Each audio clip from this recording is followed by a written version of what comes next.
টি-20 বিশ্বকাপের সুপার 8-এ বাংলাদেশকে হারিয়ে প্রথমবারের মতো সেমিফাইনালে উঠেছে আফগানিস্তান।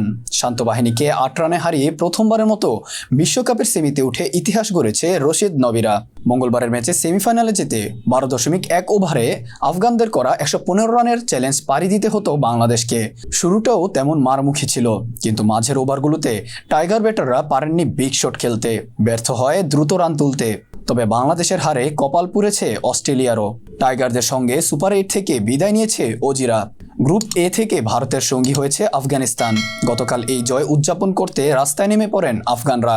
কাবুল থেকে কান্দাহার কিংবা জালালাবাদ থেকে পাকতিয়া, সবখানেই একই চিত্র। রাস্তায় নেমে উদযাপন করেন হাজারো আফগান। বাংলাদেশকে ডিএলএস মেথডে 8 রানে হারিয়ে প্রথমবারের মতো টি-20 বিশ্বকাপের সেমিফাইনালে নাম লিখিয়েছেন আফগানিস্তান। নাভিনুল হক শেষ উইকেটটি তুলে নিতেই উল্লাসে ফেটে পড়ে আফগান ডাগআউট। ইতিহাস গড়ার আনন্দ চোখের পানি ধরে রাখতে পারেননি অনেকেই। এমন জয়ের উদযাপন বাড়ির মধ্যেই সীমাবদ্ধ রাখা সম্ভব না, তাই আফগানরা নেমে এলেন রাস্তায়।